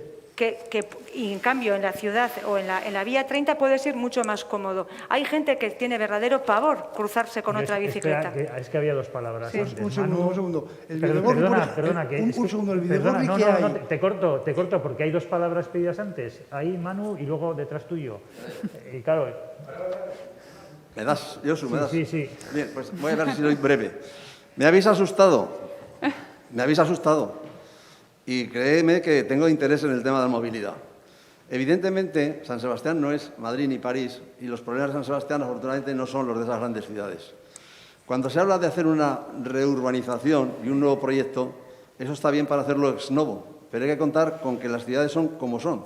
San Sebastián es una ciudad que era pequeñita, que tenía calles pequeñitas, que tenía calles estrechas, pero que quiere seguir teniendo la atracción para todos los guipuzcoanos, que vienen y suelen aparcar en los parkings. En ese sentido, hay que darse cuenta de que son muchas las cosas que hay que hacer y quizás es bueno empezar a hacerlas, pero no pensemos que de aquí a 10 años lo resolvemos. Cuando hace 50 años una persona no tenía coche y venía en bicicleta desde Vera de Bidasoa a Pasajes a trabajar y volvía, coño, qué ecológico era. Pero hoy no le pidas que lo haga, porque hoy la gente quiere libertad. Y el coche, y la moto, y muchos vehículos son sinónimo de libertad. Te liberan, te dan más tiempo, te dan más autonomía. Y eso es algo irrefrenable. Y aunque efectivamente los servicios públicos pueden pretender, y muchas veces a costa de las pérdidas muy numerosas, muy importantes, de los servicios públicos, tren, autobús, a pesar de esa oferta, viene luego el usuario y prefiere otra. Y claro, hay que defender la libertad de elección, sin perjuicio de que tampoco se le debe dar a nadie algo que no le corresponda. Y lo que habéis dicho de los metros cuadrados del aparcamiento gratis, hay que analizarlo. Efectivamente, igual es más barato. A las motos no se les cobra aparcamiento en San Sebastián, pero igual hay que cobrarles un poquito. Y a los coches grandes, más. Y hay que cobrar lo que cuesta, estoy de acuerdo. Y en Tokio nadie puede comprar un coche si no tiene el aparcamiento ya construido. Bueno, se pueden hacer cosas, pero partamos de donde estamos. Estamos donde estamos y no voy a alargarme porque sobre esto hay muchísimo para hablar. O sea que si algún día volvés a querer hablar, hablaremos. Sí, pues Manu, y luego si queréis ya cerramos las intervenciones. Bueno, yo me ha precedido una intervención. Yo estoy positivamente y encantado de haber escuchado las propuestas que se han hecho hoy en torno a la movilidad y cogiendo también el hilo de la última intervención que me ha precedido, quería llamar la atención sobre dos elementos que me parecen importantes, porque la pregunta que nos han llamado hoy aquí es ¿cuáles son los pilares de la transformación de la movilidad? Y uno de ellos a mí me parece que lo habéis comentado, pero es el tema cultural. Y desde ese punto de vista quería plantear cuáles son las políticas culturales de valores del Ayuntamiento como Gobierno municipal en torno a este tema de la no cultura del coche o la preponderancia de la cultura del coche. Y me vuelvo también a la pregunta, al tema, ¿cómo veis? A mí me parece que los cuáles son los pilares, habéis salido también, uno de los pilares es transformar la ciudad para que no haya esa movilidad. Tenemos el plan general que se va a revisar. Hace 15 días me parece que nos veíamos aquí y a mí me parece que es lo determinante. ¿Se va a seguir creciendo con un urbanismo de bajo volumen? ¿Se va a seguir desarrollando polígonos como los de Zubieta y se van a llevar las cosas hacia afuera? Esos son, yo creo que, elementos básicos de lo que pueden ser los pilares de la transformación de la movilidad. Han salido, y mi pregunta ya concreto es, ¿cuáles son las hipotecas y los determinantes que tenemos que solventar para precisamente hacer una movilidad transformadora y sostenible para el 2030? Ha salido uno, el de la política de aparcamientos y el campo de golf que tenemos en Donosti con todos los parkings en el centro. Pero ¿cuáles son otros elementos que habría que incidir porque son a reflexionar? Porque el reto es transformar la ciudad y tendremos algunas hipotecas o determinantes en este elemento de la movilidad. Gracias. Bueno, pues si queréis para comentar lo que ha dicho Carlos o lo que ha dicho Manu. Bueno, sobre lo que ha dicho Carlos, que dónde queda la libertad de cada cual. Bueno, la libertad de cada cual se queda donde empieza la libertad del conjunto también. Quiero decir, porque es un argumento muy útil, lo escuchamos todos los días. Bueno, ¿qué pasa? Si yo quiero ir con el coche, me resulta mucho más cómodo, mucho más flexible, voy y vengo cuando quiero. Sí, a mí también. Pero es indudable que las ciudades tenemos un problema de congestión. Donosti tiene un problema de congestión. Tenemos un problema de contaminación. Y eso es un problema conjunto. Para ti, para mí, para todos. Y todos tenemos derecho a vivir en unos entornos saludables, en unos entornos que no estén saturados. Lamentablemente, y lo digo así, los conductores hacen mucho ruido, mucho más ruido que los que vamos andando o vamos en bici o vamos en otros modos. Y yo espero que a los conductores se les vaya convenciendo de que otra forma de movilidad también tiene muchos atractivos. También tiene libertad, porque no tienes que estar conduciendo, puedes estar o estudiando o trabajando, la entrega que tienes en una hora, o leyendo, o lo que fuera. No podemos quitar el espacio al coche si no tenemos alternativa, lo hemos dicho antes. Y creo que se está trabajando incansablemente para dar alternativas. Y como acabamos de decir, ¿cuáles son en este escenario concreto de Donosti? ¿Qué herramientas tenemos? Bueno, pues tenemos herramientas para el futuro, ¿no? Tenemos una situación o un escenario que es el que es. Tenemos un montón de parkings en el centro, nos sobran todos, les podemos dar otra utilidad. Habrá que utilizarlos de forma eficiente o por las personas que realmente lo necesiten, realmente sea necesario, y restringirlos a ellos, restringir para qué se quiere acceder a ese parking, ¿no? Y insisto, nos va a entrar un topo de aquí a unos años que abrirá nuevas opciones o nuevas alternativas para ese transporte, porque hablamos de San Sebastián, pero el transporte metropolitano es muy importante. Si nos salimos de la movilidad, que es un tema más socioeconómico, estamos hablando de que es una ciudad muy cara para vivir. Estamos hablando de que los jóvenes difícilmente se pueden permitir un piso en San Sebastián. Los jóvenes tienden a irse a la periferia, pero tienen su centro de trabajo a lo mejor en San Sebastián o en esos polígonos que tenemos por ahí. Entonces, hay que tener en cuenta todos esos factores para encontrar la fórmula adecuada para esa movilidad que nos marque la estrategia. Yo creo que para cerrar, porque ya tenemos que ir terminando, me están diciendo. Bueno, ha salido el tema de las motos. Es verdad que durante toda la jornada no hemos hablado de las motos, pero con las motos también tenemos que hacer algo. En un cierto momento la moto se planteó como una alternativa al vehículo, una alternativa más sostenible, ocupaba menos espacio público, pero hoy en día tenemos un problema importante con las motos porque es que no caben ya en la ciudad. Por lo cual, las ordenanzas nuevas que estamos creando, que estamos modificando, vamos a ir y la tendencia es que esas motos también tendrán que pagar, no sé cómo, pero tendrán que pagar por aparcar en el espacio público y, desde luego, se va a dificultar o penalizar a las motos contaminantes respecto a las motos limpias o eléctricas, ¿no? Y luego, pues, por contestarle un poco a Manu, bueno, a nivel cultural, antes se ha hablado de convicción, ¿no? O sea, una cosa es que la norma nos esté llevando hacia ahí, pero sí que es verdad que en el Departamento de Movilidad estamos convencidos de lo que estamos haciendo. Y bueno, así como en algún momento yo veía que el Departamento de Urbanismo, vamos a decir, urbanismo siempre ha sido como la disciplina noble, comparando con movilidad. La movilidad era, bueno, algo que venía, algo que pasaba por ahí, ¿no? Sin embargo, ahora la movilidad creo que es el eje principal. Estamos viendo con las ciudades 30, estamos viendo con las zonas LENZ que tenemos que planificar, tenemos que trabajar junto con nuestros compañeros de urbanismo y lo estamos haciendo. Quiero decir, nosotros estamos planteando, nosotras estamos viendo cuál va a ser la ciudad futura con esas zonas libres de emisiones, con esas zonas de acceso restringido, pero luego son los compañeros de urbanismo los que tienen que incluir en su plan general, los que tienen que también diseñar su plan general conforme a lo que planteemos desde movilidad. Por lo cual creo que ha habido una inversión en esas disciplinas, en las que hoy en día la movilidad, creo, y no digo porque trabajo en movilidad, sino que es el eje principal, independientemente ya de volumetrías, densidades, calificaciones del suelo, y no voy a entrar. Pero es verdad que la movilidad es el eje principal y tenemos que trabajar juntamente, y esa hipoteca verdaderamente se está viendo también en ese plan general que tiene consecuencias de la movilidad.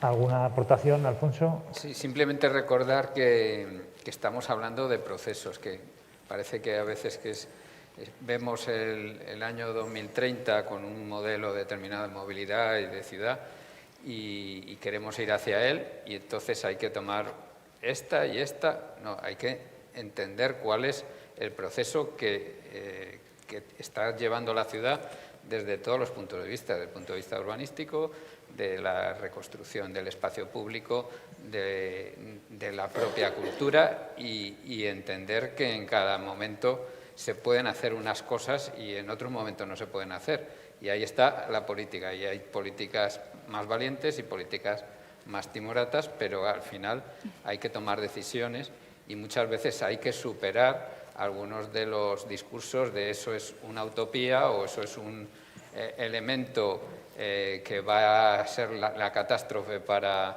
la ciudad, porque se lleva diciendo eso de cualquier tipo de regulación del automóvil, ha tenido esas mismas críticas. Entonces, hay que saber poner el foco en la transformación, entender el momento en que estás en el proceso y actuar en consecuencia. Bueno, gracias. Bueno, pues ya veis que estamos pensando en una ciudad para el 2030, 2050. A veces también es bueno mirar atrás. Hace 30 años, en 1990, no teníamos la ciudad peatonalizada en absoluto, no había bidegorris y era imposible que una persona en silla de ruedas se subiera en un autobús urbano porque la tecnología no existía en ese momento, ¿eh? Bueno, hay cosas que hemos cambiado, pero los cambios también cuestan, como dice Carlos, muchos años y hay que ir planificándolos. Gracias a todos por asistir. El próximo martes tendremos otra sesión de este ciclo centrado en el tema de la vivienda. Se puede vivir en Donosti, entonces, bueno, pues estáis invitados también. Eskerrik asko de nuevo.